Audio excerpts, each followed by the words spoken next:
Amis de la masse, bonjour. Alors ça c'est mon introduction, hein. Aujourd'hui, on accueille sur ce podcast Chloé, donc Fit by Chloé, qui a une chaîne YouTube, un compte Instagram et qui nous parle, c'est surtout du vlog où tu parles de ta préparation physique pour des compétitions, de ta vie quotidienne, de ton alimentation pour le sport, de tes entraînements et puis alors des trucs un peu plus spécifiques, je dirais, aux femmes, bien qu'il n'y a pas de règles sur tout ce qui va être un petit peu make-up, accessoires, etc. Donc voilà. Donc Chloé, je vais te laisser te présenter pour tous les auditeurs de la chaîne qui ne te connaîtraient pas. C'est vrai que tu as un public un peu plus féminin. Ici, les amis de la masse, il y a une proportion d'hommes un peu plus importante que de femmes, mais il y a aussi des amis, eux, de la masse qui ont envie de se développer musculairement, de faire de la musculation et de prendre du muscle. Donc, c'est pas qu'une affaire d'hommes. Non, pas du tout. Alors, tout d'abord, merci de m'avoir invité pour ce podcast. Alors, donc, comme tu l'as dit, je m'appelle Chloé, donc j'habite en Suisse. Je suis coach sportive, donc je fais des coachings principalement en ligne, donc des suivis nutritionnels et des programmes d'entraînement. Je travaille avec l'alimentation flexible, qui est une méthode qui n'a pas forcément qui n'est pas encore très, très connue, disons, en Europe. J'essaye vraiment de faire connaître, en fait, ce type d'alimentation. Je suis également professionnelle en bikini. Donc, j'ai obtenu ma carte pro IFBB Pro League l'année passée. Je fais donc des concours en bikini. Et puis, voilà, comme tu l'as dit, j'ai une chaîne YouTube, je fais des vlogs, j'ai documenté en fait mes deux préparations, justement vraiment de A à Z pour montrer ce que c'était de vivre en fait une préparation, parce que souvent on ne se rend pas vraiment compte. On voit des photos de filles en bikini super jolies sur scène, puis on se dit waouh, c'est magnifique, je vais faire ça, et puis on ne se rend pas du tout compte de la réalité derrière d'une prep en fait. Donc moi j'essaye vraiment de montrer ça. Et puis je donne aussi énormément d'informations sur Instagram. Donc je fais beaucoup d'IGTV, je mets beaucoup de posts éducatifs sur justement la musculation, la nutrition, etc. Ok, écoute, merci pour cette introduction et je vais rebondir sur tout le côté préparation pour les compétitions parce que du coup, de mon côté, ma copine se prépare pour une compétition bikini et c'est vrai que je peux voir du coup la réalité. C'est vrai que je m'étais pas plus intéressé que ça parce que j'avais jamais prévu de faire une compétition bikini moi-même pour des raisons assez évidentes. Et du coup, c'est vrai que je pense que pour les hommes, c'est un peu différent parce que pour nous, les hommes, on a envie de se dire finalement, il faut prendre du muscle, il faut sécher, il faut travailler son posing et puis le jour de la compétition, tu tannes, tu mets un maillot ou un slip pour selon les catégories, et puis le tour sera joué. Et en fait, pour les femmes, c'est un petit peu plus compliqué que ça, puisqu'il y a beaucoup de choses à prendre en compte, notamment, tu t'en parleras beaucoup mieux que moi, mais tout ce qui va être le posing, les accessoires, la tenue, la prise de muscle, la sèche, les poses imposées, et tout le côté, en fait, féminité, les points en dehors du muscle, puisque c'est bien plus que du muscle, et donc, du coup, c'est assez intéressant. Et en fait, j'ai découvert un monde que jusque-là, je ne connaissais que par justement, comme tu dis, les photos Instagram en fait, du jour sur scène où tu vois les filles minces avec justement assez sèches et finalement, tu n'envisages pas, tu ne réalises pas vraiment tout ce que ça implique derrière. Donc, c'est vrai que c'est assez intéressant de voir tout le côté envers du décor. Donc, quand tu vois ça et quand tu le vis par des vidéos, du coup, c'est toujours enrichissant. Alors, la première question, de rien pour l'invitation. En tout cas, c'est plutôt moi d'ailleurs qui te remercie d'accepter. Et la première question que je vais te poser concernant ton parcours, c'est depuis combien de temps finalement tu fais de la compétition? Alors, ça fait seulement 2 ans. J'ai commencé en 2019. J'ai commencé la musculation en 2015 et j'ai décidé, dès le début, en fait, les compétitions m'attiraient pas mal, mais il m'a fallu 4 ans de musculation avant de me sentir vraiment prête pour entamer une préparation. D'accord. Donc, 4 ans plus 2 ans. Donc, ça fait 6 ans que tu fais de la musculation. Et puis, Exact, ouais. 2 ans que tu fais de la compétition. Et tu es passé professionnel, du coup, pas cette année, c'est l'an dernier, si j'ai bien suivi. 2020, exactement. Mais 2020. Ok. disons que j'avais commencé en 2019, j'étais en IFBB, donc IFBB Elite. Et puis, j'ai commencé seulement l'année passée en NPC, j'ai fait 2 concours en NPC, donc en amateur. Et puis, à mon deuxième concours, j'ai tourné pro. C'était à Alicante, les championnats européens. Et là, j'ai obtenu ma carte. Ouais, exactement. Et j'ai obtenu ma carte pro là-bas. 2 jours après, j'ai fait le premier concours pro. Et puis ensuite, je suis encore partie à San Marino en novembre l'année passée. J'ai fini deuxième. Et puis là, j'ai obtenu des points pour l'Olympia. Donc, ouais. Ah ok, oui, parce que maintenant, l'Olympia, c'est ça. Il faut un certain nombre de points pour pouvoir être, pas éligible, mais pour pouvoir s'inscrire, c'est ça. Et participer à l'Olympia. Pour être qualifié à l'Olympia, alors soit on gagne un concours, on finit première d'un concours qui est une qualificatif à l'Olympia, ou alors si on finit 2 ou 3e, on gagne des points et au fil, plus on fait de concours, plus on peut gagner des points. Et à la fin de l'année, je crois que c'est les 5 filles qui ont le plus de points qui sont aussi qualifiées à l'Olympia automatiquement. Ok, bah écoute, intéressant. Est-ce que avant, du coup, je t'ai pas demandé, t'as quel âge? On pose pas cette question normalement à une femme, mais 27 ans. 27 ans, d'accord. Donc, tu as commencé la muscu à 21 ans. Est-ce qu'avant, tu faisais du sport? Alors, j'ai toujours fait plus ou moins quelque chose. J'ai fait beaucoup, beaucoup de courses à pied. Je dirais depuis mes 17-18 ans jusqu'à justement environ 21 ans, je faisais beaucoup, beaucoup de courses à pied. Ouais. D'accord. Et c'était de la course, enfin, je te pose peut-être des questions indiscrètes, mais c'était de la course à pied comme les gens font du footing parce que c'était plus pour faire une activité physique un peu de base ou vraiment parce que tu aimais la course, tu aimais les sensations, le fait de pouvoir courir longtemps ou... Alors, je pense que c'était un peu des deux. Je pense que, en fait, j'ai aussi une période anorexique. J'ai fait, je dirais, pendant une année, 2 ans, j'étais un peu anorexique. Et puis, je pense qu'en fait, j'essayais de me convaincre moi-même que j'adorais la course, un peu comme excuse parce que voilà, j'avais toujours envie d'être plus mince, donc de faire toujours plus de cardio. Et du coup, ben, voilà, je faisais vraiment une grosse quantité de cardio. Je courais environ, je dirais 30 minutes, 6 fois par semaine, ou 30 minutes à 45 minutes, 6 fois par semaine. Mais j'aimais ça sans vraiment aimer ça. C'est le plaisir dans la souffrance Voilà. de courir et de se dire finalement que c'est pas le sport qu'on aime, c'est plutôt les résultats et le côté C'est psychologique en ça, fait de se exactement. dire bah là je brûle des calories, je vais perdre du poids, je vais maintenir. D'accord. Ok, donc c'était pas vraiment le plaisir de la course à pied, c'était plus. Je dis pas, je pense qu'il y a des fois où quand même je courais et puis j'aimais ça. Bien sûr, hein. Voilà. Mais après, c'est vrai que c'était plus une obligation qu'un plaisir. Ok. Et comment t'es arrivé dans la musculation? Qu'est-ce qui t'est... Enfin, pourquoi un jour tu t'es dit je vais démarrer la muscu?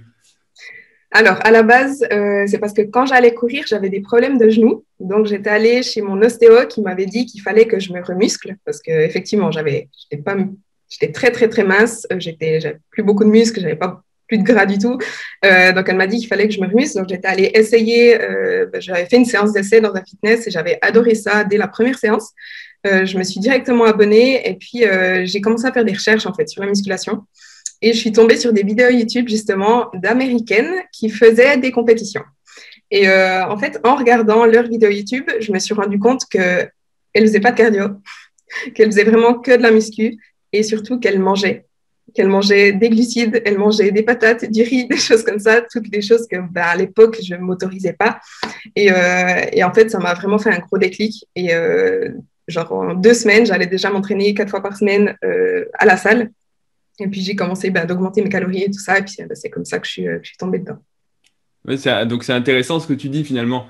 C'est que c'est en... Bon, là, au départ, tu avais une raison enfin, médicale, si on peut dire ça comme ça, de changer de sport. Parce que avec la course à pied, on pense souvent que c'est un sport assez anodin, mais en fait, il y a beaucoup de blessures et c'est un sport qui est à impact. Donc, ça peut être traumatisant pour les articulations.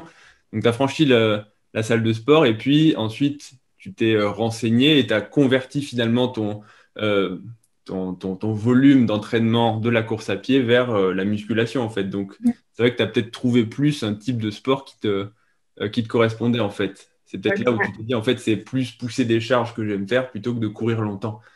Et, Exactement. ok, bah écoute, c'est intéressant.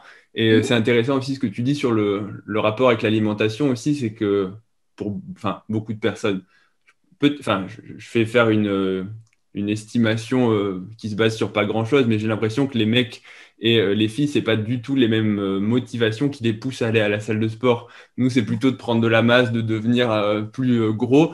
Alors qu'il y a beaucoup de filles, j'ai l'impression, qui vont bon, pour soit perdre du poids, soit pour se muscler, se tonifier, se raffermir, Ouais. mais aussi beaucoup pour l'alimentation et pour le côté, justement, bah, si je me muscle, si je fais plus, enfin, j'ai plus de muscles, donc je vais pouvoir brûler plus de calories et je vais pouvoir manger un petit peu plus, ce qui est bah, une source de motivation parfois plus importante pour les femmes. En général, les mecs, on s'en fiche un petit peu, on a toujours l'impression qu'on est bien même quand on est gros. Donc, Ouais, alors effectivement, ça c'est vrai. Après, déjà d'arriver à se dire, OK, si je prends du muscle, je vais pouvoir manger plus, c'est déjà un step supplémentaire, je trouve. Vraiment, la plupart des filles qui vont à la salle, comme tu dis, c'est vraiment perte de poids, c'est vraiment, faut que je brûle des calories. C'est d'ailleurs pour ça que la plupart des femmes qui vont en salle, on les retrouve sur les machines de cardio, principalement.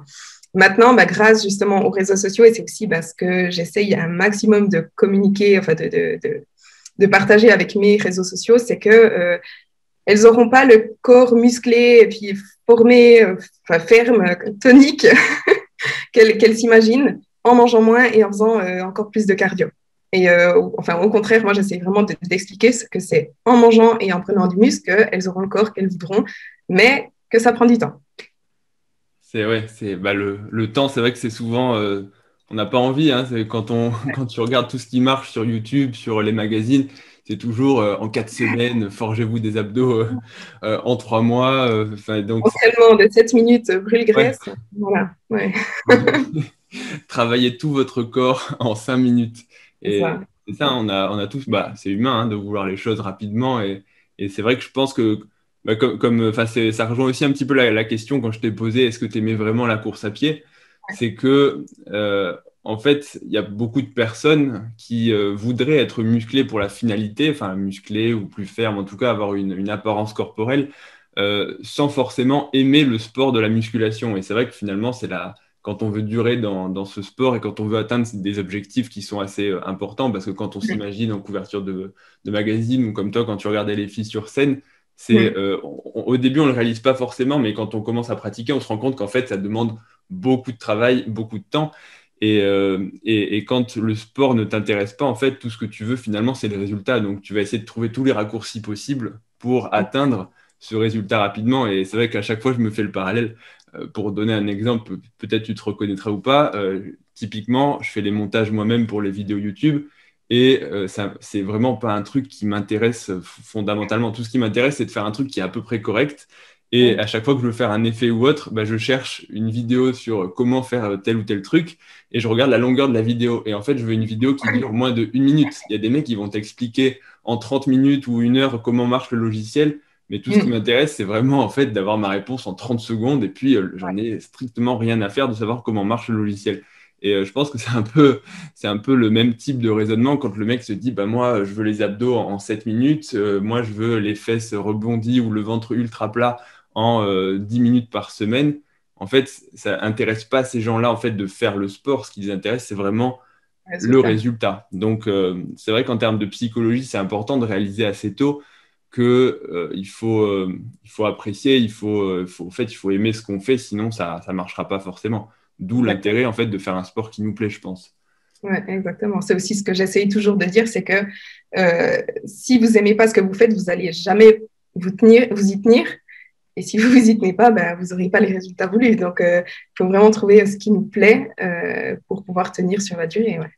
Ouais, c'est super, c'est super important. Et c'est vrai que la musculation, enfin, la muscu au sens large, c'est à la fois le sport, mais aussi tout le côté alimentation, qui est vraiment plus important que dans d'autres sports. Alors, c'est important dans tous les sports, mais c'est vrai qu'en muscu, c'est quand tu veux le pousser à haut niveau ou même à un niveau plus que simplement faire ça comme sport loisir, bah, sans l'alimentation, tu te rends compte que ça marche beaucoup moins bien parce que tu pourras pas forcément prendre de la masse comme tu veux, sécher comme tu veux. Et en fait, c'est des petites variations qui sont, je ne vais pas dire importantes, mais qui vont faire en fait une grande différence jour après jour. Alors sur 3 jours, ça ne change rien, Mais au bout de 6 mois, en fait, si tous les jours, tu as mangé 100 calories de plus ou 100 calories de moins, bah, au bout de 6 mois, c'est énorme, en fait. Ouais, Donc, ouais. c'est vrai que ça, c'est assez intéressant ce que tu dis. Et autre chose, tu parlais de diète flexible. Alors, si j'ai bien suivi, tu es tout de suite, du coup, rentré dans la diète flexible. Alors, ouais, moi, dès le départ. Dès le Dès le départ. départ, ok. Ouais. Et est-ce que, alors, juste pour s'il y a des auditeurs, il y en aura sûrement qui ne savent pas forcément ce qu'est la diète flexible, si tu devais la résumer en 1 minute. Alors, l'alimentation flexible, c'est simplement le fait de compter ses apports en calories, mais surtout ses apports en macronutriments, qui sont donc les glucides, les lipides et les protéines. Donc, quand on compte ces macros, on compte automatiquement ses calories, en fait, parce que les macros correspondent à des calories. Mais du coup, cette alimentation permet de manger vraiment de tout et surtout de manger vraiment ce que son corps a besoin. Et c'est très, très, très personnel. C'est-à-dire que les besoins en macronutriments sont calculés en fonction de la personne, en fonction de sa taille, de son sexe, de son âge, de son activité physique, de son passé.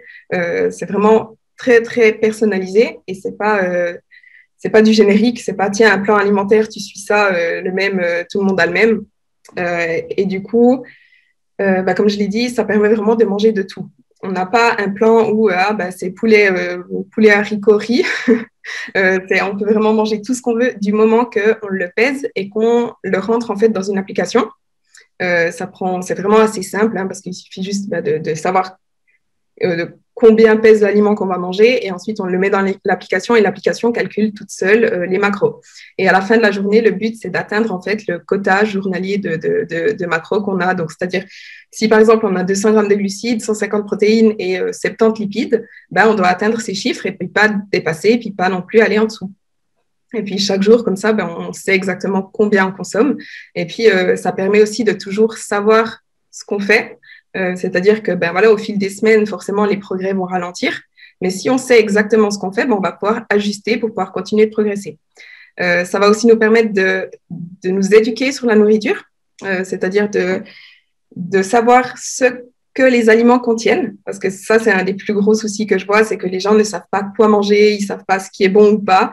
En gros, il n'y a rien qui est bon ou qui est mauvais. Ce qui est mauvais, c'est les quantités. C'est si vous mangez beaucoup trop, là, ce sera mauvais, mais manger une petite quantité, même de quelque chose, je sais pas, du chocolat, c'est pas mauvais en soi. Et puis, en fait, ça permet de faire de meilleurs choix et puis aussi de se déculpabiliser, en fait, parce que ça, c'est aussi un des plus gros problèmes, c'est justement, ben voilà, si on se dit le chocolat, c'est mauvais, ben, soit on va le bannir pendant un moment, puis ensuite, si on craque parce que ça nous donne envie, on va culpabiliser. Et puis on développe en fait une mauvaise relation avec la nourriture, alors que l'alimentation flexible permet de manger de tout. On doit vraiment rien bannir, mais on doit juste faire attention aux quantités. Voilà. Ah non, bah, c'est très clair, hein, du coup, c'est très clair. Et c'est intéressant pour rebondir sur ce que tu dis au côté la relation qu'on a avec la nourriture, parce que sur enfin, des forums et des discussions où certaines personnes, à les entendre, il faut forcément manger, entre guillemets, bien toute l'année. Il faut jamais faire d'écart, il faut jamais manger d'aliments transformés. Si tu manges, alors le chocolat, bon, on peut considérer que c'est un aliment naturel, encore que ça dépend lesquels. Mais ouais, non, mais c'est ça. T'as des gens, c'est vrai que c'est très restrictif, pas forcément sur les aliments, mais sur le type d'aliment. Et je pense qu'ils oublient que tout le monde a des objectifs différents. Il y a un peu une part d'élitisme, d'intransigeance à dire, enfin, tu vois, pas ce type d'aliment, pas ça, je mange plus rien qui est industrialisé. Je dis pas qu'il faut manger kebab à tous les repas, hein, c'est pas du tout ça la chose, mais comme tu dis, il y a une grosse part psychologique et de relation avec la nourriture et il y a une partie après de frustration. Si toi, par exemple, tu aimes manger du chocolat, moi je sais que j'aime bien.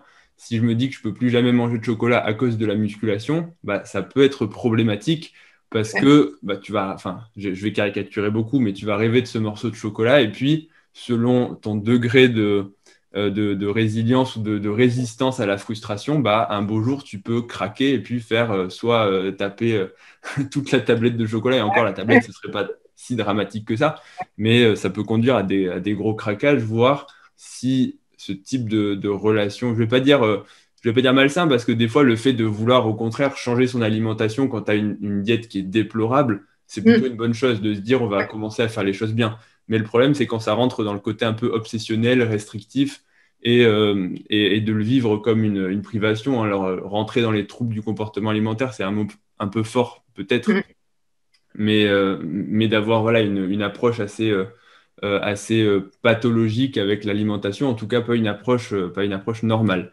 Et du coup, c'est tout le risque justement voilà, de craquage ou des gens qui vont développer en fait des modes de réflexion un peu, un peu biaisés et puis un peu dangereux sur le long terme parce qu'au final, du coup, tu as parlé du fait qu'avant, tu étais anorexique, donc tu avais des comportements, comme tu dis, le sport, l'activité physique à outrance, la restriction calorique.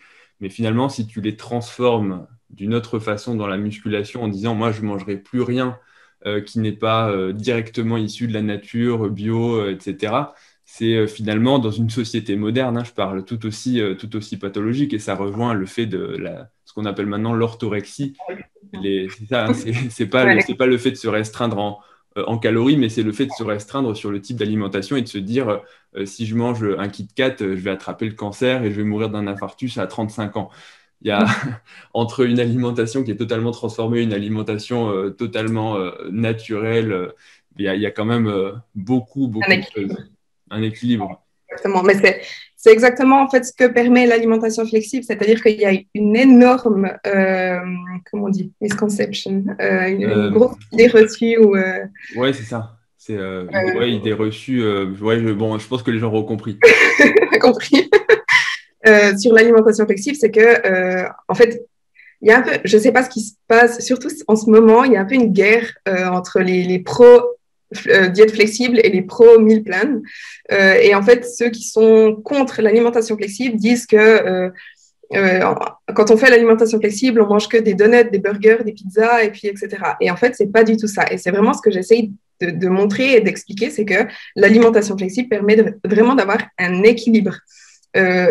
La plupart des choses qu'on mange, ce sont des choses saines. J'aime pas trop dire ça parce que ça ne veut rien dire, mais c'est des aliments complets.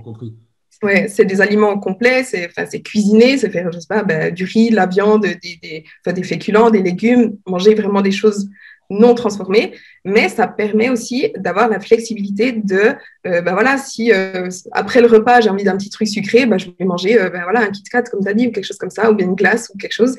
Et c'est pas ça, en fait, qui va ruiner tous tes progrès, ou qui va faire, ah non, mais tu as mangé une glace, tu vas prendre 15 kilos. Pas du tout. Du moment que tu n'entres pas en surplus calorique, que tu manges pas plus de calories, il va rien se passer, en fait. Au contraire. Et puis, ça permet de manger comme tout le monde, vraiment de pouvoir tenir dans le temps, parce qu'en fait, ceux qui promouvoient aussi peut-être uniquement le whole foods only, que des aliments non transformés, etc., est-ce qu'ils vont réussir à faire ça 10 ans? C'est un peu la question. C'est OK, tu peux faire ça 3 mois, mais dans 3 mois, tu vas péter les plombs. Toujours, ah non, ça, j'ose pas manger, ça, je peux pas. Ah, je suis à la plage, je peux pas manger une glace. C'est des trucs qui sont assez utopiques d'un point de vue style de vie, enfin, d'un point de vue habitude. Et puis, je sais plus où je vais en venir avec ça. Non, mais c'est ça, hein, c'est un peu ce que tu dis quand tu dis c'est aussi le fait de tenir sur le long terme. Et il y a beaucoup de gens finalement très extrémistes, et ça se rejoint, je trouve, dans tous les domaines, où pas toujours, hein, il y a des gens qui tiennent vraiment très longtemps, mais pour la plupart des gens, en fait, plus les gens se mettent à être extrémistes dans leur comportement, et plus ils abandonnent tôt. C'est comme les gens que tu vois le nouvel an, ils vont à la salle tous les jours. Et moralité, au bout d'un mois, qu'est-ce qui s'est passé? Soit ils se blessent et tu les vois plus pendant un an à la salle s'ils reviennent un jour, soit ils sont dégoûtés parce qu'en fait, ils ont tellement mal partout que c'est insupportable. Et l'alimentation, c'est pareil. Je cite les forums en exemple parce que c'est assez intéressant comme reflet de la pratique actuelle, mais il y a aussi les réseaux sociaux.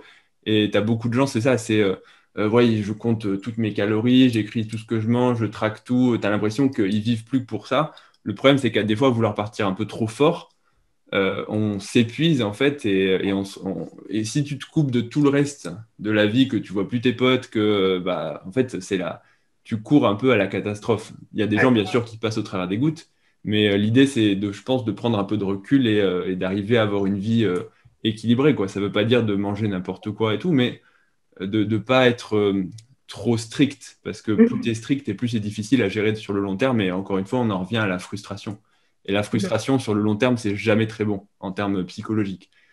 Pas qu'il faut pas parfois être un peu frustré, hein, ça fait du bien aussi, mais, Alors, mais pas trop.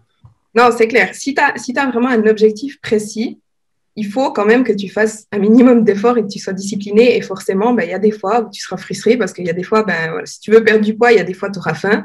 Et puis, si tu veux vraiment atteindre ton objectif, ben, voilà, la faim, ça peut faire partie d'une phase de perte de poids. C'est quelque chose de normal. Ou si tu veux prendre du poids et que tu n'arrives pas, ben, si tu veux prendre du poids, il faudra que tu manges plus. Et il y a des fois, ben, voilà, ce sera peut-être un peu inconfortable, mais il faudra pousser. Donc, oui, il y aura un peu de la frustration.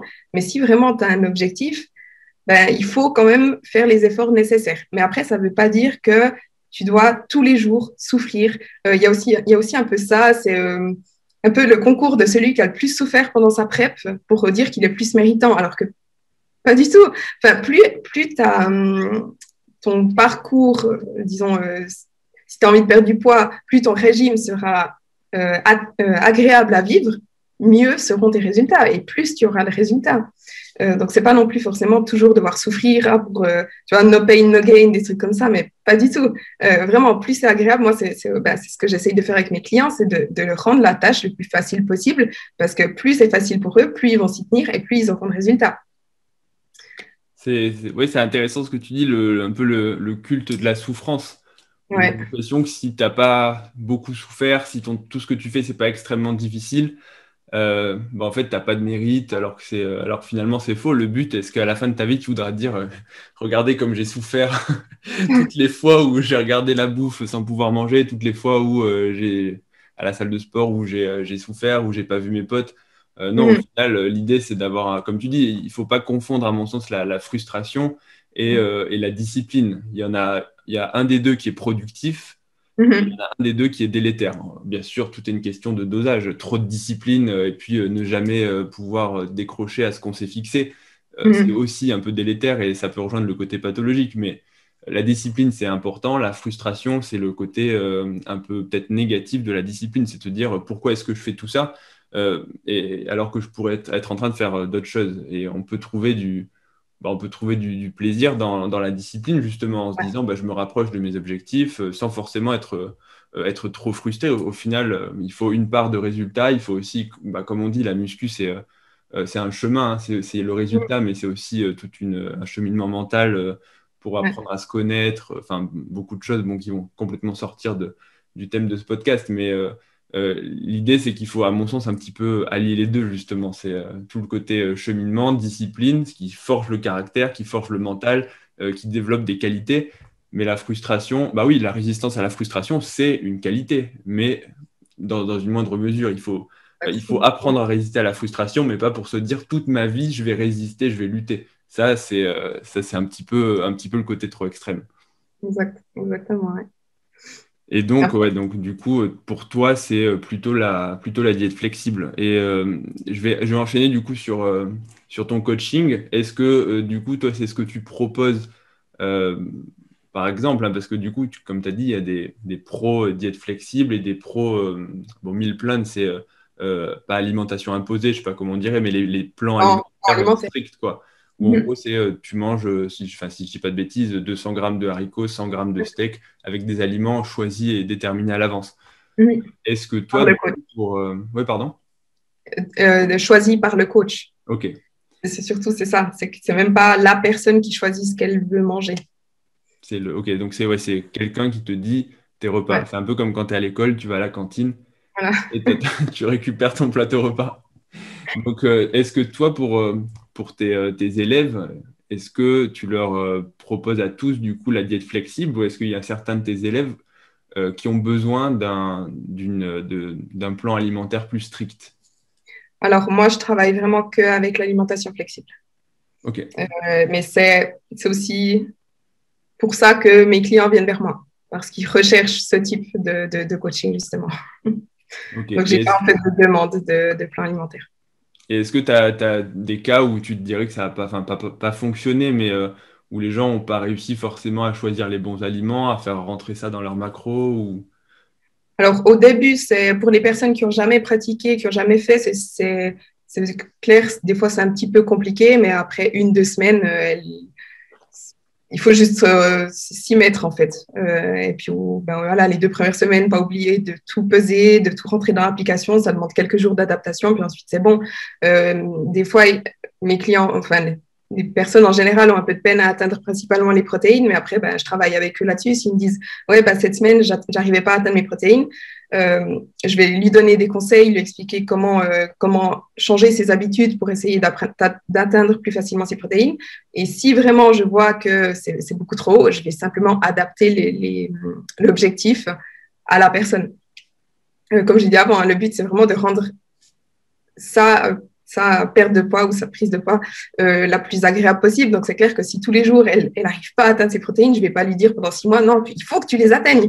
Tu vois, je vais vraiment discuter avec la personne, essayer de l'accompagner et puis de l'aider le plus possible. Oui, donc l'idée, c'est aussi, comme tu dis, c'est un apprentissage assez court et après, c'est des astuces, des conseils. C'est là, tu pourrais mettre, finalement, c'est des idées en fait, c'est ça. C'est là, tu pourrais mettre tel ou tel aliment, réduire tel ou tel autre pour baisser les glucides et comment adapter, quoi. Ouais, exact. Ok, bah écoute, intéressant. Et pour en revenir du coup sur le côté un petit peu, enfin, pas santé, mais tout ce qui va être sport, relation à l'alimentation, etc. Toi, du coup, c'est ce qu'on se disait en off un petit peu avant, du coup, tu as majoritairement, pas que, mais majoritairement, du coup, des femmes comme élèves. Est-ce que pour toi, c'est quoi les spécificités du coaching au niveau des femmes? Est-ce que tu as l'impression que vis-à-vis de l'alimentation, peut-être le rapport est un peu plus difficile que les hommes? Euh, c'est quoi ton expérience là-dessus? Et je pense que ça intéressera beaucoup de personnes sur la chaîne, puisque, encore une fois, c'est plus un public masculin. Alors, la principale différence, je dirais, avec les femmes, c'est que c'est très, très difficile de les nourrir. La plupart, alors, je dirais que je dis un pourcentage environ, je ne sais pas exactement, mais je pense que 80% des clientes avec qui je commence à travailler, on commence par faire une reverse diet parce qu'elles ne mangent pas assez.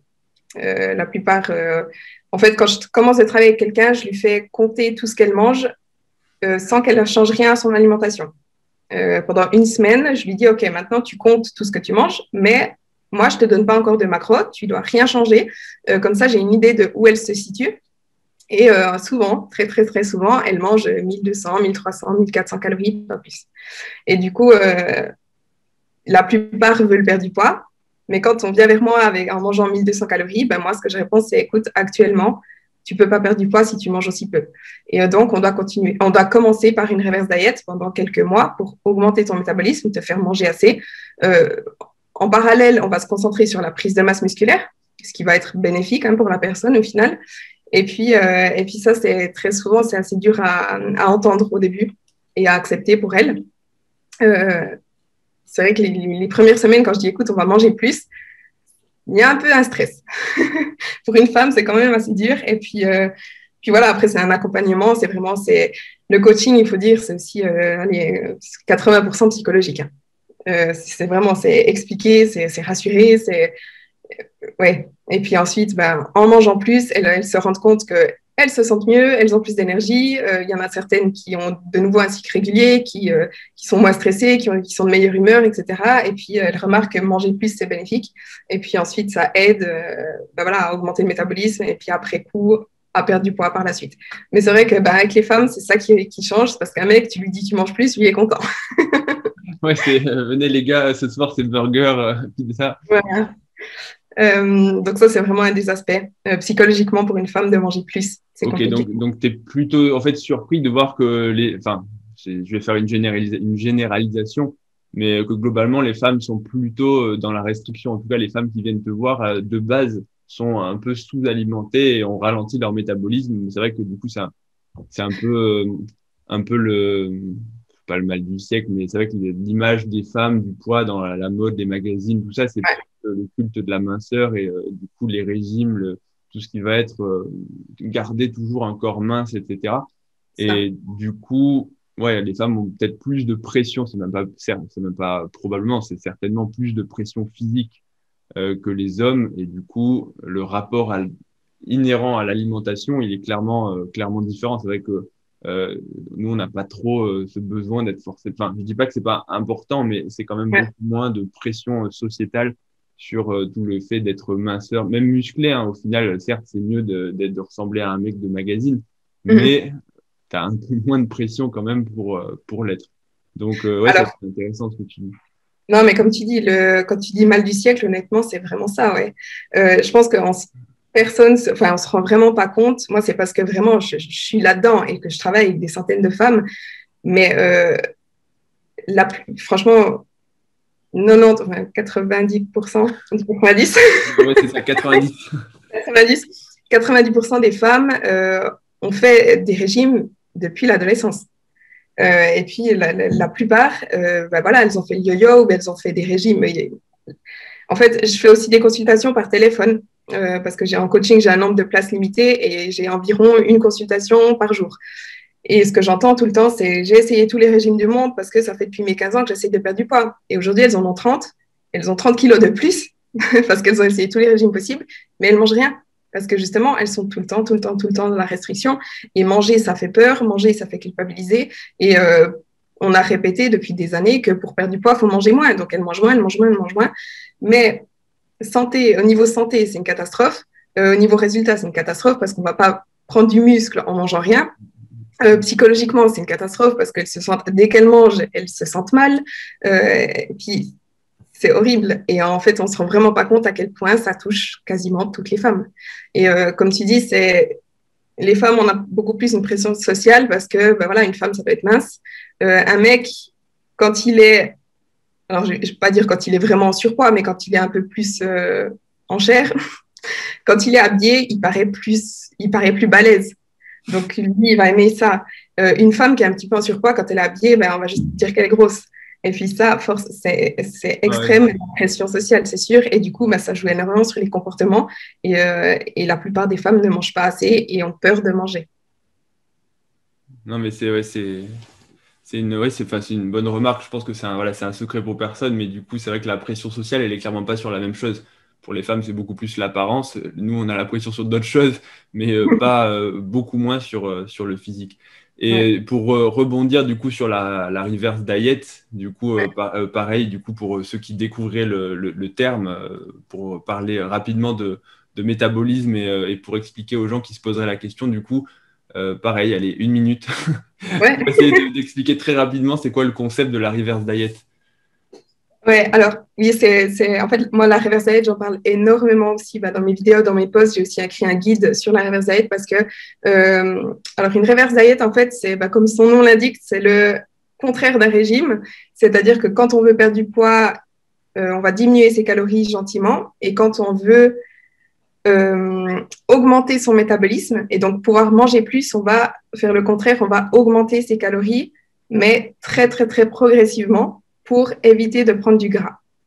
C'est en fait une reverse diet. Normalement, on le fait principalement après un régime, justement, pour pouvoir, si on commence, si on finit son régime à 1600 calories, pour ne pas reprendre le poids qu'on a perdu, mais pouvoir quand même remanger normalement, parce que personne ne va passer toute sa vie à manger 1600 calories, il faut faire une reverse diet en augmentant ses calories tout, tout, tout gentiment, pour qu'en fait le métabolisme augmente au même rythme que l'augmentation des calories. Et puis donc ça, c'est le principe d'une reverse diet, mais on peut aussi faire une reverse diet quand on a quand on n'a pas perdu de poids, c'est-à-dire comme les exemples que je viens de te donner, si une femme a fait le yo-yo pendant 15 ans et elle a 30 kilos à perdre, mais qu'elle mange 1000 calories, il va falloir qu'elle mange plus d'abord pour augmenter son métabolisme, pour pouvoir perdre du poids par la suite. Mais d'abord, il faut qu'elle mange plus parce que tu ne peux pas la faire perdre du poids alors qu'elle mange déjà maintenant 1000 calories. Hmm. Ok, donc ouais, donc c'est ça, c'est arriver à remonter son métabolisme à un taux normal, en tout cas un peu plus élevé, parce que comme tu dis, tu as des personnes qui ont un métabolisme, euh, on dit de façon un peu vulgarisée, on dit, les gens, je sais pas comment on dit, s'ils ont cassé leur métabolisme ou Ouais, ils ont ruiné, voilà, ils ont ruiné leur ça fait métabolisme. Du coup, casser. Ouais. c'est ça. Et cette impression un petit peu que tu es condamné à ne plus pouvoir manger, sans quoi tu vas grossir. Et comme tu as dit, le souci, c'est que quand tu démarres en étant très bas, admettons 1200 calories, ce qui représente quasiment rien et qui est nettement en dessous en fait, de la moyenne, en tout cas des apports journaliers moyens que devrait avoir un adulte. Oui, la balance calorique, ça marche. Si tu veux maigrir, il va falloir manger encore moins. Le problème, c'est que tu rentres dans des apports caloriques qui sont clairement incompatibles avec la santé, surtout sur le long terme, parce qu'après, tu as des problèmes, comme tu as dit très brièvement, articulaires, osseux. Enfin, en tout cas, c'est pas quelque chose de bon pour la santé. Et puis, l'anorexie mentale, c'est une maladie qui peut être mortelle à cause des conséquences physiques, hein, parce qu'en fait, tu te dégrades et ton organisme, il est complètement au ralenti et du coup, il ne fonctionne pas de façon optimale. Donc, du coup, l'idée, c'est ça, c'est avant de commencer un régime, une sèche ou même une activité physique, l'idée, c'est d'abord de revenir à un état normal sur le plan métabolisme, alimentaire, avant de vouloir changer, quoi. Je pense que... Exactement, ouais. Et puis, comme tu l'as dit, il y a une grosse idée reçue aussi, c'est que très, très, très souvent, on me dit, ouais, mais moi, mon métabolisme, il est cassé, je ne peux plus rien faire. Alors, un métabolisme, c'est jamais fixe. Ça, c'est quelque chose que les gens ont besoin de comprendre aussi. Un métabolisme, c'est jamais fixe, il bouge tout le temps. C'est les calories, en fait, qu'on dépense. Donc, ça change tout le temps.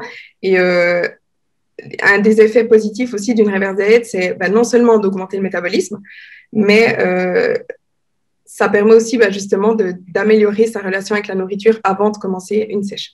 Ça aussi, avant de commencer un régime.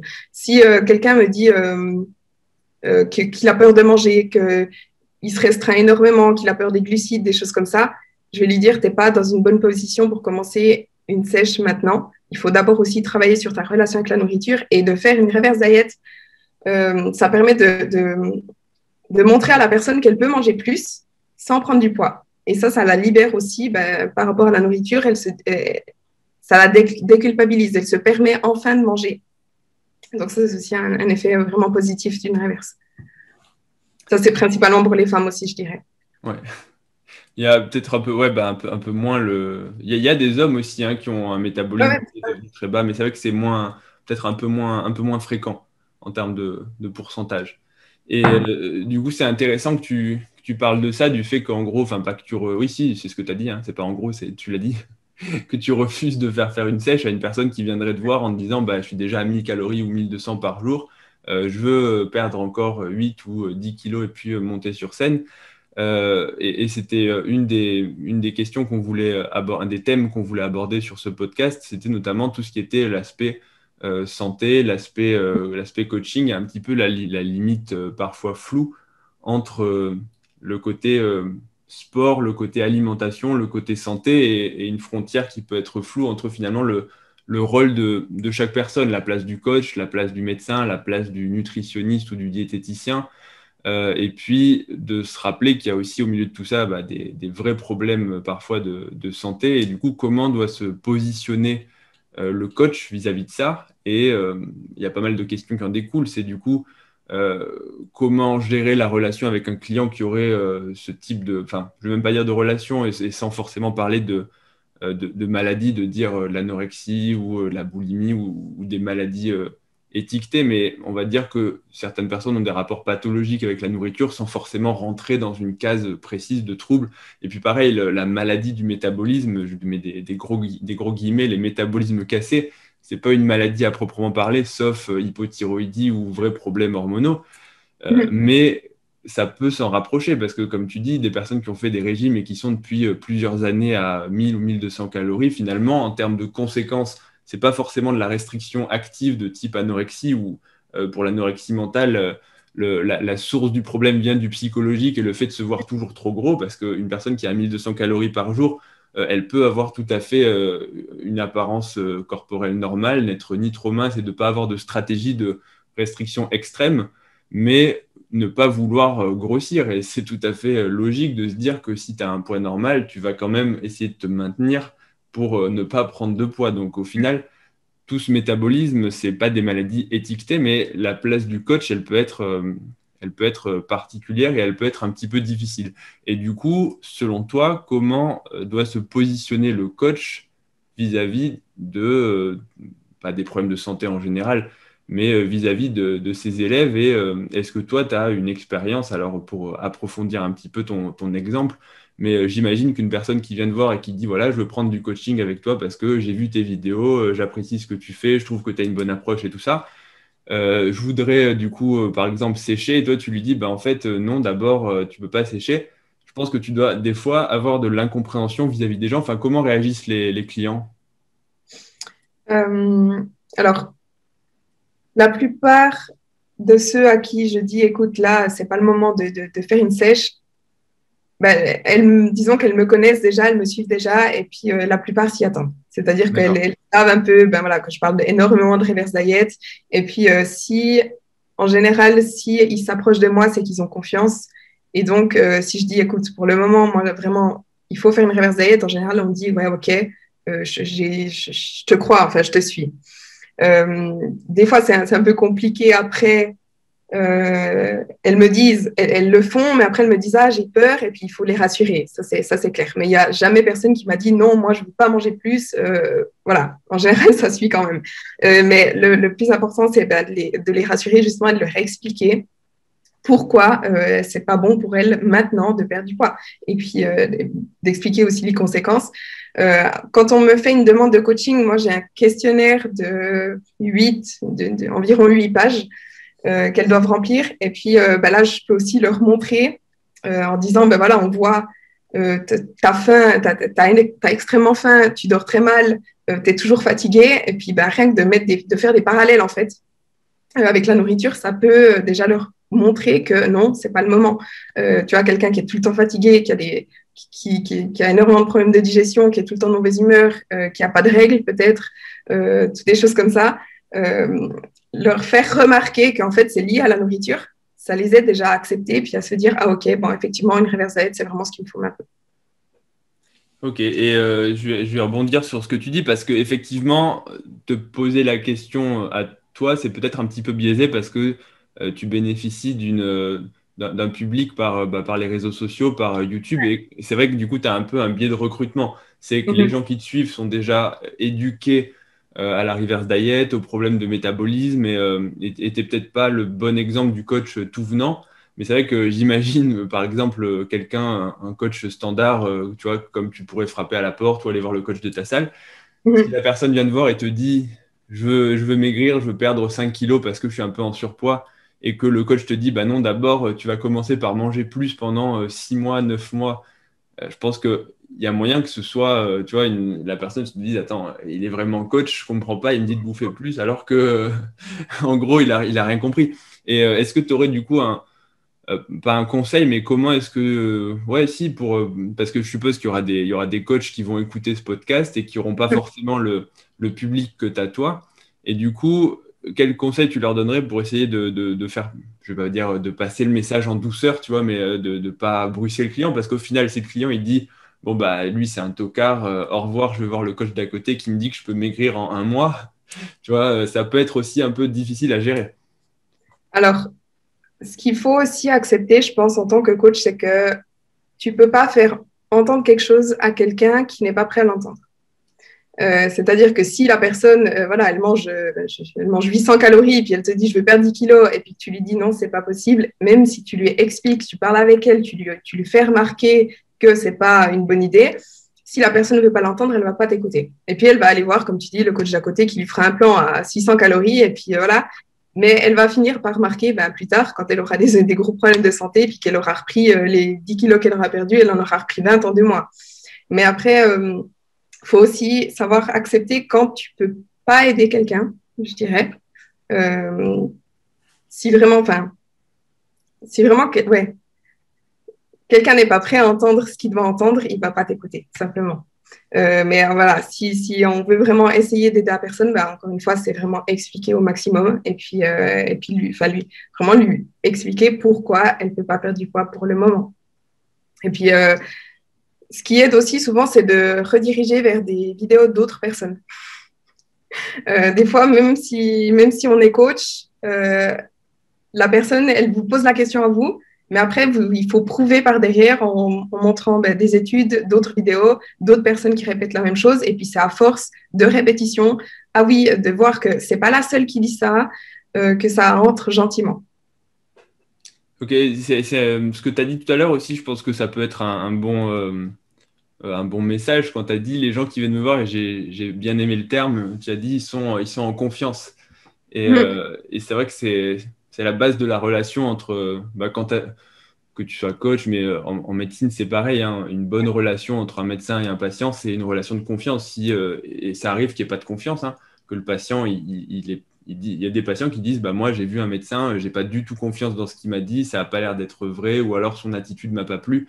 Même si ça peut être la meilleure personne du monde ou la plus compétente, si dans la communication entre les deux ou dans voilà, la relation, il dit, bah, comme tu dis, la perte de confiance ou à l'inverse, le fait de faire confiance, bah, c'est super important pour l'adhérence, pour le fait il y a une part enfin, pas de croyance, mais c'est pas de la croyance au sens, la croyance, la Ah religion ouais, ou autre, c'est vraiment le fait de te dire, je crois dans ce qu'il me dit, donc ouais, je vais l'écouter, et même si ça va à l'encontre complètement, parce que des fois, ça doit aller à l'encontre à, pas 360, ça fait un tour complet, mais à 180 degrés de tes idées reçues. Si toi, tu Mhm. penses qu'il faut aller parler avec le coach te dit, bah non, d'abord, on va à contresens, faut avoir une sacrée croyance et confiance dans le coach ou dans le médecin ou dans n'importe qui pour pouvoir accepter de le faire et puis finalement se dire, bon, on va quand même le tenter et quand même faire ça. Donc, c'est vrai que ouais, la base, c'est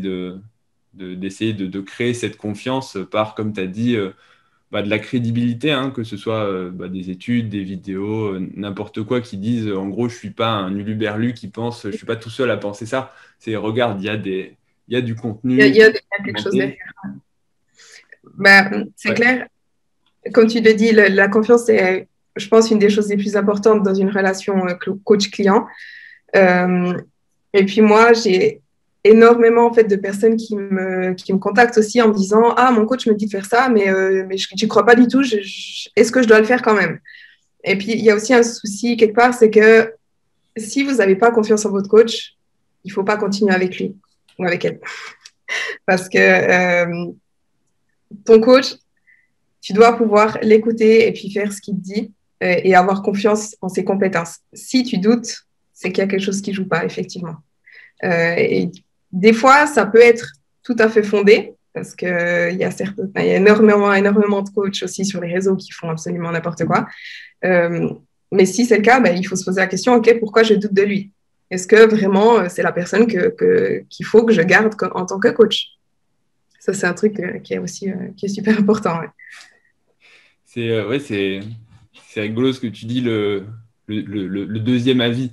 Alors, des Ouais. fois, un deuxième avis, ça rassure indépendamment de la compétence, mais c'est vrai que par le biais de YouTube et des réseaux sociaux, ça m'est déjà arrivé plusieurs fois d'avoir des questions. Alors, pour le coup, des fois, c'est des questions médicales. Des personnes me racontent leur histoire et ils me disent, voilà, j'ai vu tel ou tel spécialiste. Mais toi, t'en penses quoi? Et ça me fait toujours rire de voir pourquoi des gens accordent plus de confiance, tu vois, juste parce que j'ai fait une vidéo sur Internet, alors qu'ils voient un spécialiste. Et des fois, des domaines qui me concernent pas du tout, tu vois, où j'ai pas d'expérience, mais tu as l'impression que c'est un peu l'extension de la Ouais. crédibilité. C'est comme tu es peut-être compétent sur un domaine qui est ton domaine d'expertise. Du Mm. coup, une fois qu'ils ont confiance en toi, à l'inverse, tu as l'impression que tu peux leur dire à peu près n'importe quoi sur des sujets qui ne les concernent pas du tout. Alors, quel placement immobilier tu me conseilles de faire pour ma voiture, à combien je dois gonfler les pneus? J'ai envie de dire, j'en sais rien, quoi. Donc, c'est assez rigolo ce côté confiance. Et du coup, ça ne m'étonne pas du tout que tu aies ce genre de choses. Et clairement, si la confiance est rompue, il faut. Ça peut pas marcher parce que ça veut dire que tu vas plus appliquer de façon, je vais même pas dire optimale, mais dans tout ce que tu fais, et je pense qu'en muscu, bon, en médecine, ça s'est prouvé, mais en muscu, c'est pareil, ou dans l'alimentation, il y a toujours une part de croyance et donc d'effet placebo. C'est ne serait-ce que le simple fait de penser que c'est efficace et penser que tu fais bien, ça marche et ça va te permettre d'avoir des meilleurs résultats. Donc, si tu fais quelque chose de très bien, mais que tu penses que ça marche pas, tu peux même avoir presque, j'ai envie de dire, des effets négatifs, alors que Ouais, tout à fait. effectivement, ce que tu fais, c'est bien. Mhm. Donc, Ah, je pense aussi, c'est sûr. Après, il y a aussi ce que les gens ne se rendent pas compte, c'est que c'est pas avec un petit message en me disant ah ben je mange tant, je fais ça, est-ce que c'est bien que j'ai toutes les infos suffisantes pour pouvoir les conseiller. Ça c'est aussi.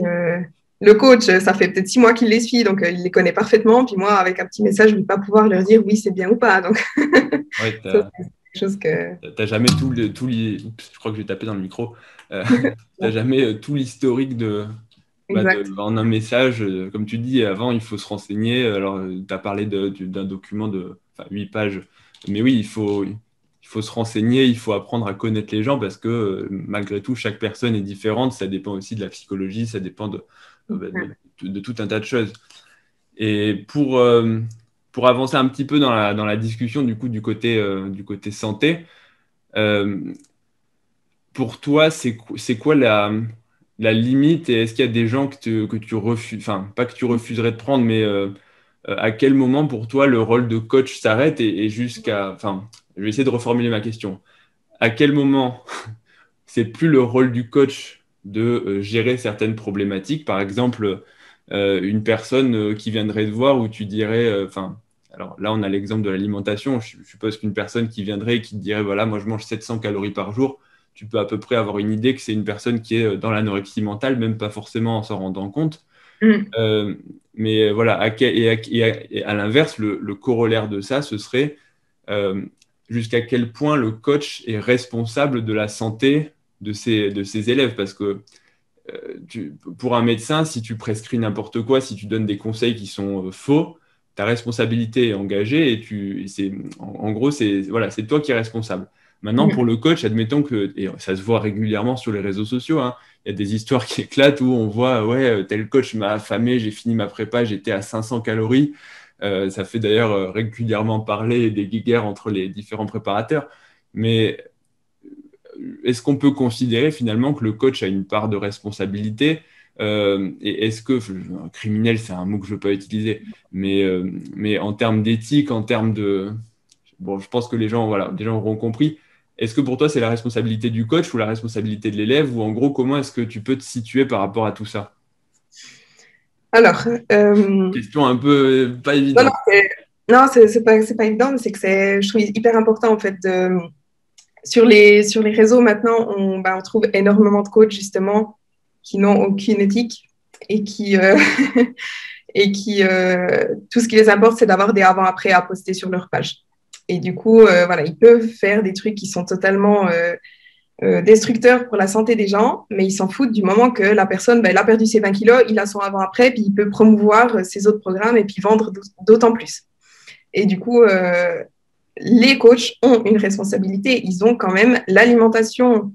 Euh, l'alimentation est quand même une énorme composante de la santé. Et tu peux totalement détruire une personne en en la faisant pas manger suffisamment ou en la faisant faire des choses avec énormément de restrictions, des choses comme ça. Tu peux la détruire physiquement et mentalement aussi. Si tu mets quelqu'un à, je sais pas moi, 1000 calories, zéro glucides, la personne en 6 mois, elle peut totalement péter les plombs, et puis être en très mauvaise santé hormonale. Tu lui donnes plus de lipides, Ouais. elle peut avoir des soucis hormonaux, thyroïde, des choses comme ça, mais aussi psychologiquement. Si tu lui dis maintenant, tu manges plus jamais de glucides, dans 6 mois, on verra la relation avec la nourriture qu'elle aura. Et puis les coachs ont tendance, enfin certains coachs, soit ils se déresponsabilisent totalement, il y en a des, comme tu dis, il y a des trucs qui éclatent des fois, et puis on voit quasiment le plan qu'ils ont créé, puis ils disent non, non, mais elle a mal compris le plan. Puis tu es là, non, mais attends, dans ton plan, il y a zéro glucide, il n'y a rien, il y a 1000 calories. En quoi elle a pu mal comprendre le plan? Et ils se déresponsabilisent totalement de ça. Euh, et puis, ils ne se rendent pas compte, en fait, que justement, ils ont, comme je te dis, la santé de personnes entre leurs mains. Pour eux, c'est un chiffre parce que, ben, voilà, si tu as 300 personnes qui payent 200 balles par mois pour un plan alimentaire, ben, c'est un business. Et puis, on s'en fout que ben, la personne, voilà, elle se sente pas bien ou bien qu'elle a faim et puis que tout à coup, elle fait des crises d'hyperphagie ou des trucs comme ça. Euh, Mais je et pense, puis, je pense qu'il y a pas mal de coachs en fait qui rentrent là-dedans. Alors c'est mon analyse personnelle, mais ils rentrent là-dedans parce que de base, eux aiment la musculation, aiment le sport. Et puis enfin, ça, je pense que c'est la base de tout coach, hein. Je pense qu'il n'y a pas de coach qui n'aime pas le sport et ça, c'est voilà. Mais il y en a qui rentrent dans le métier, qui transforment le côté passion, le côté amusement en un côté métier, un peu par le côté brillant des réseaux sociaux, brillant au sens attirant, pas bling bling, mais où tu te dis, bah voilà, il y en a qui réussissent, il y en a qui ont des élèves, donc finalement, moi, j'ai pas forcément de trucs qui m'intéressent à faire dans la vie, donc je vais faire du coaching. Mais ils se rendent pas forcément compte parce que les formations sont un peu inégales selon les écoles. Enfin, ça aussi, totalement autre sujet. Mais du coup, coach, ça veut tout et rien dire. D'ailleurs, même, il y a des coachs qui n'ont même pas de formation, puisque la réglementation, en tout cas en France, je sais pas comment c'est le cas en Suisse. C'est la même chose. Ouais. Donc, c'est très flou. Tu peux te dire coach, coach en musculation sans jamais avoir été à l'école pour parler très vulgairement. Mais et du coup, tu n'as pas tout le côté accompagnement et tu ne te rends pas forcément compte qu'en fait, derrière, en fait, c'est des humains et c'est pas, tu répares pas enfin, j'allais dire une voiture, mais au final, la voiture, si tu la répares mal, c'est même encore pire parce que ça va beaucoup plus vite.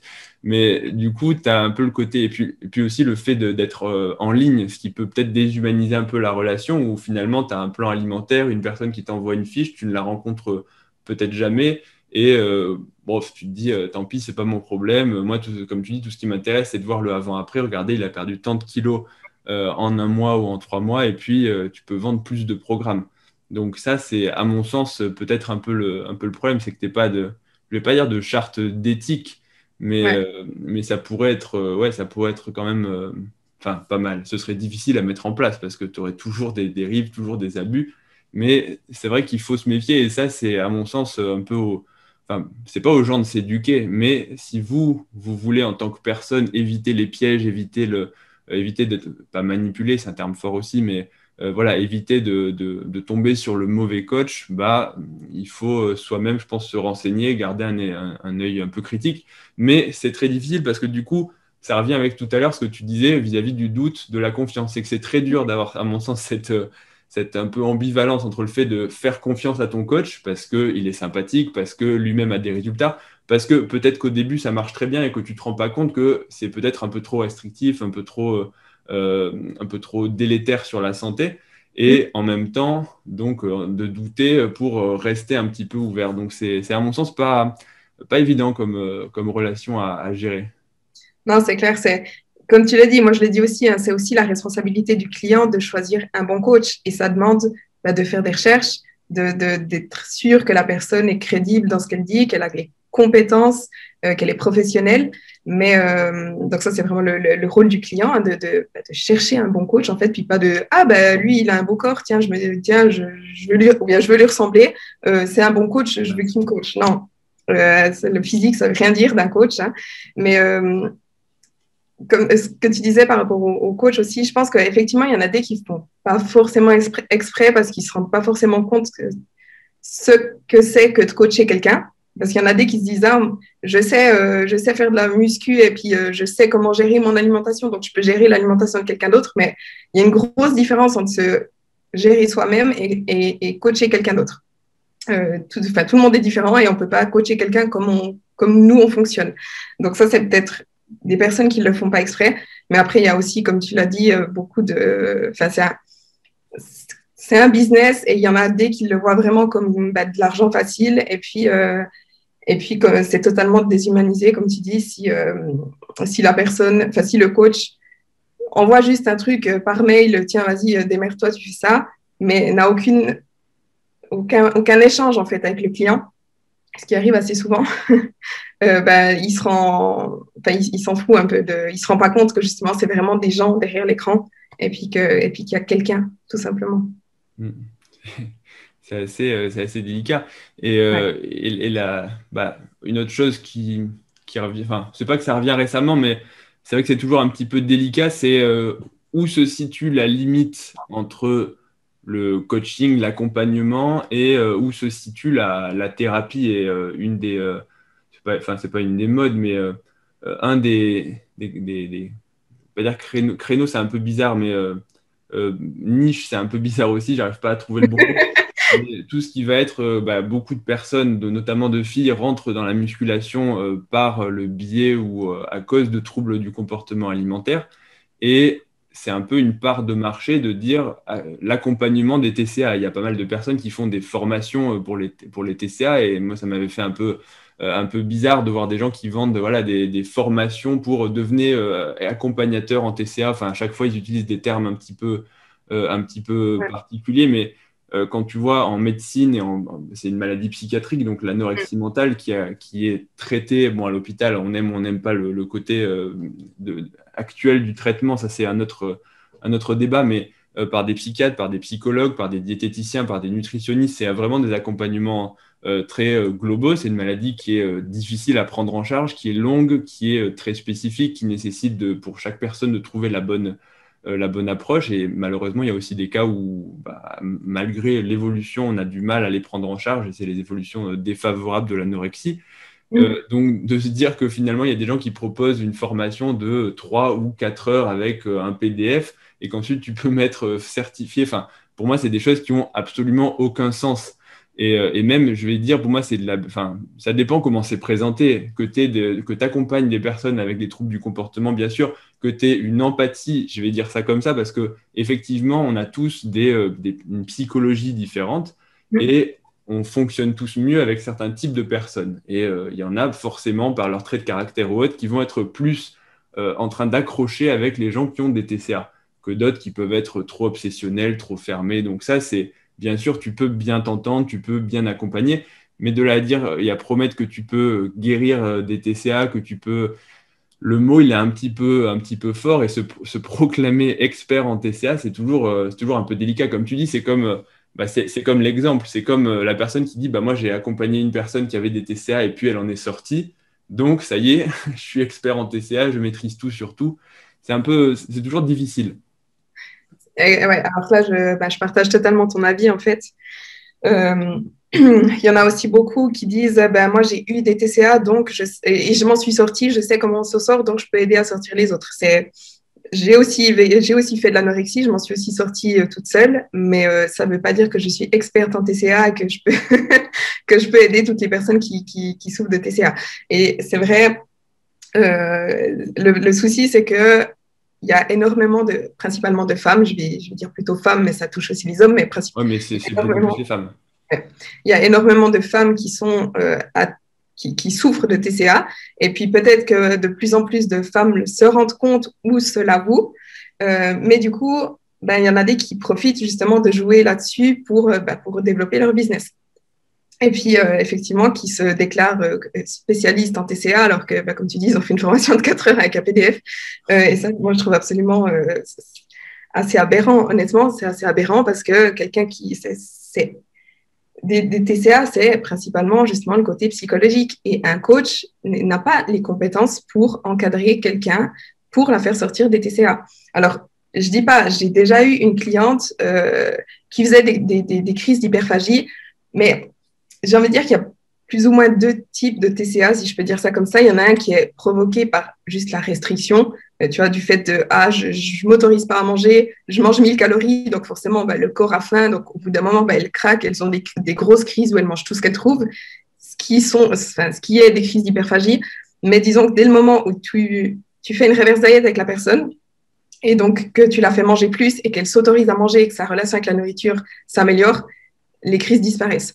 Mais il y a aussi l'autre type de TCA qui est tout ce qui est psychologique, ce qui est, je pense, lié à ce qui est peut-être un traumatisme du passé, l'estime de soi, la confiance en soi, la valeur qu'on s'accorde, beaucoup de choses qui peuvent provoquer les troubles du comportement alimentaire. Et dans ce cas-là, un coach, il va rien pouvoir faire avec toi, même si le coach fait manger plus la personne, toutes ces causes profondes ne sont pas réglées. Et là, il faut justement un suivi psychologique avec un psychothérapeute, un psychologue, un truc beaucoup plus poussé. Donc, quand on promouvoit, on est spécialiste, on est coach, mais spécialiste en TCA, on vous fait sortir des TCA, etc. Mais moi, ça m'hallucine, en fait. Oui, dans le sens où il y a 2 choses dans ce que tu dis. Peut-être que tu ne seras pas d'accord avec moi, mais la première chose, c'est qui a fait le diagnostic d'anorexie, parce que c'est un diagnostic qui n'est pas tout le temps, voire même en fait finalement assez rarement fait de façon médicale. Donc il y a beaucoup de personnes où sur les réseaux sociaux, ils se disent je suis anorexique ou je fais de la boulimie, alors qu'en fait ils font une crise, tu vois, une fois par an, parce que comme tu dis, ils ont fait de la restriction. Un jour, ils ont vu le paquet de chips et ils ont bouffé complètement.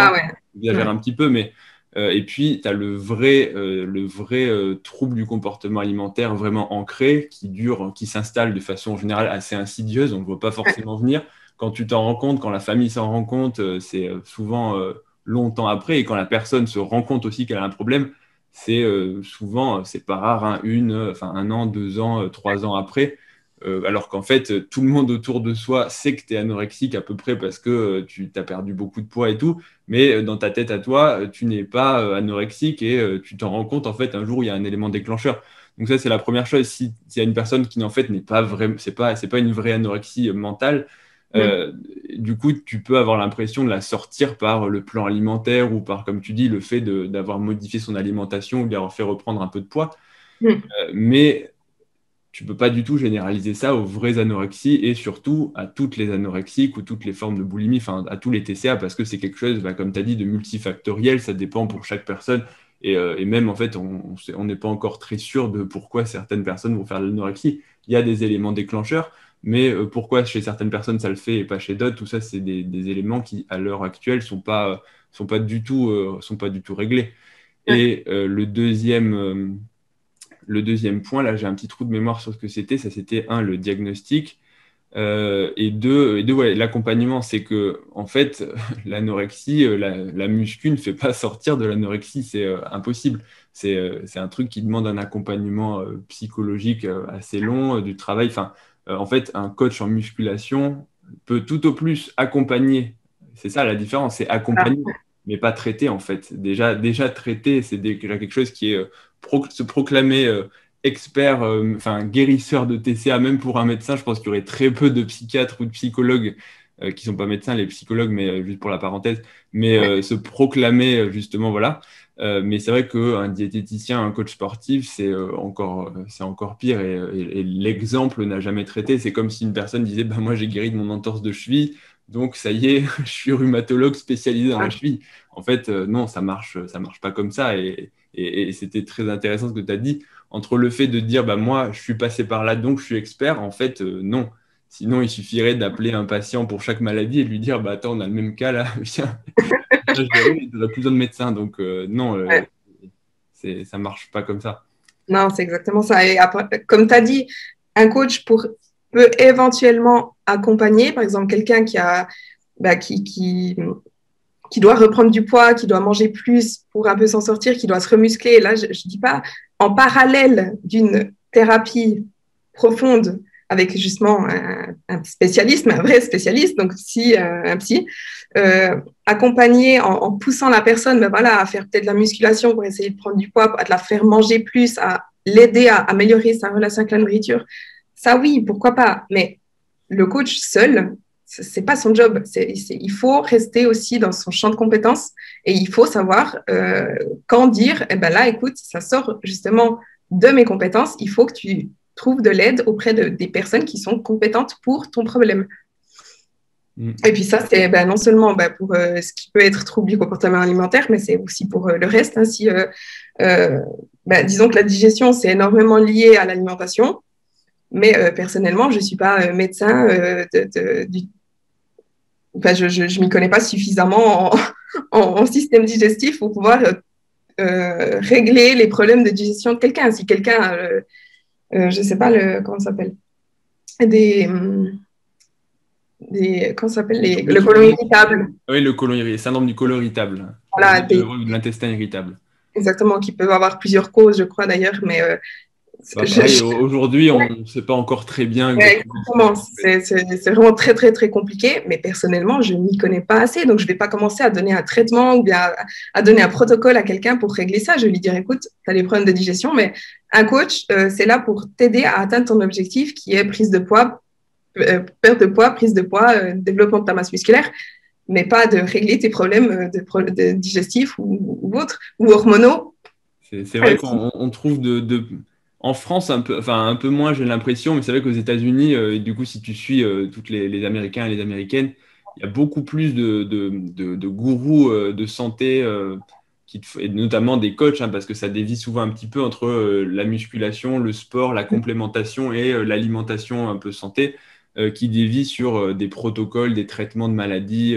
Tu as, beaucoup de choses Et c'est vrai que pour une personne qui s'y connaît pas et qui n'a pas de recul médical ou scientifique, ça peut parfois en imposer. Et tu te dis, ah ouais, en fait, lui, il a raison. Il dit, bah, tu sais, genre un peu le mythe, les laboratoires et les médecins le détestent, il a trouvé le secret.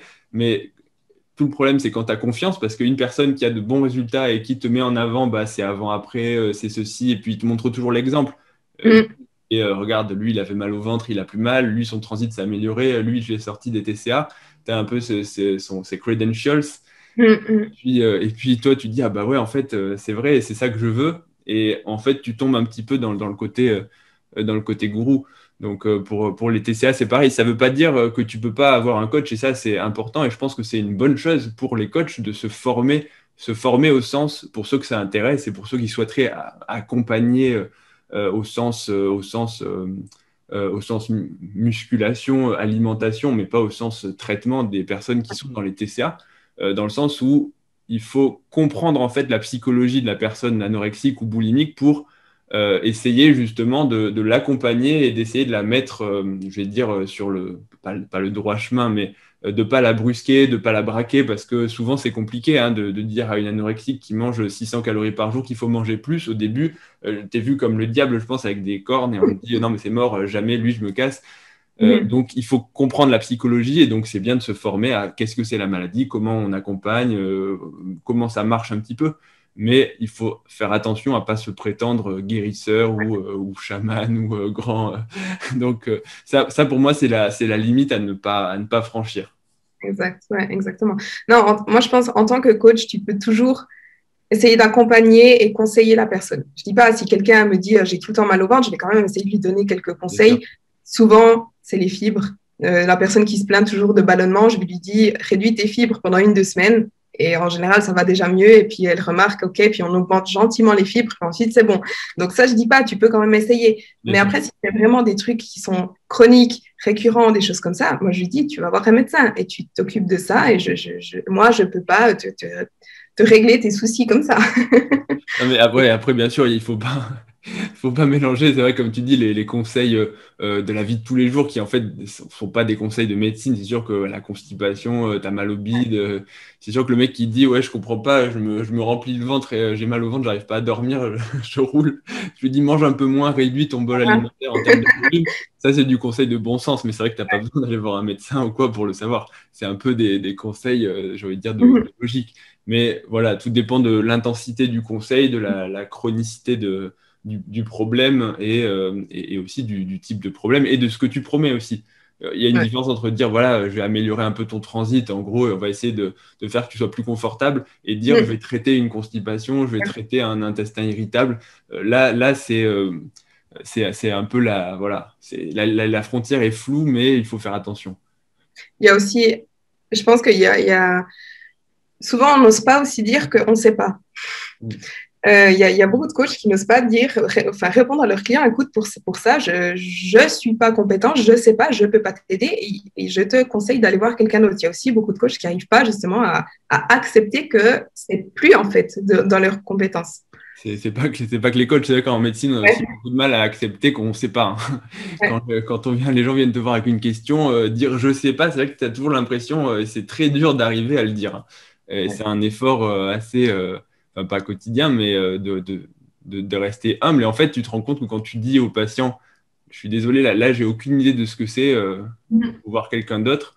Mais ça prend un peu de temps avant d'arriver à le dire, ce qui est très paradoxal, hein, mais tu as l'impression que si tu dis ça, c'est en gros ta crédibilité, justement, Ouais, elle commence par s'effondrer sur tu sais, les à côté, et puis progressivement, elle va fuiter là où tu es compétent, justement. Donc ça, je crois que c'est plus la nature humaine que. ouais, je pense aussi. Puis c'est aussi là, ça dépend de la personne, à quel point elle accepte elle-même que ben, il y a des choses qui peuvent lui échapper aussi. Enfin, Clairement. Bah écoute, Chloé, je pense qu'on va conclure sur ces belles paroles, puisqu'on s'était fixé 1 heure de podcast. Je pense qu'on a dépassé. J'ai pas compté, j'ai pas le timing, mais je dirais au pif, on verra après si j'ai bon, qu'on a fait à peu près 1h10. Mais à un moment, il faut s'arrêter. Donc, ouais. justement, donc n'hésitez pas pour si vous avez d'autres questions ou d'autres idées à aborder. Est-ce que tu Mhm. avais encore des choses à dire? Parce que là, du coup, je coupe de façon très abrupte, mais est-ce que tu avais encore des choses à dire sur le sujet ou des. Non, c'est tout bon. Je pense qu'on on a fait le tour. Je pense qu'on pourrait parler des heures dessus. Donc. Il y a encore il y a beaucoup de questions non abordées, mais il faut faire un choix et des fois, il vaut mieux traiter les questions un peu plus pas en profondeur, mais développer un petit peu plus que de Ouais. survoler beaucoup de questions. Et en tout cas, j'espère que les gens qui auront écouté le podcast auront apprécié. Du coup, bah, Chloé, merci beaucoup. Donc, je vais te, non, je sais pas ce que j'allais dire. Au début, j'ai dit, je vais t'introduire sur la chaîne, mais là, je ne sais pas quel est l'opposé d'introduire. Bref, vous pouvez donc retrouver, on va dire ça comme ça, vous pouvez retrouver Chloé sur sa chaîne YouTube, donc Feed by Chloé, pour des conseils, du vlog, des entraînements de musculation, des journées dans ton assiette, des voyages. Qu'est-ce qu'il y a Ouais, d'autre? ouais, c'est un peu tout. J'ai tout dit. Ouais, ouais. Bon, bah, c'est pas mal. Sur Instagram, c'est Feed by Chloé. Et puis, si le podcast vous a plu, n'hésitez pas à le dire, un pouce bleu. N'hésitez pas non plus à poser des questions si on refait un podcast ensemble pour aborder d'autres sujets. Donc, voilà, vous pouvez dire ce que vous en avez pensé en commentaire.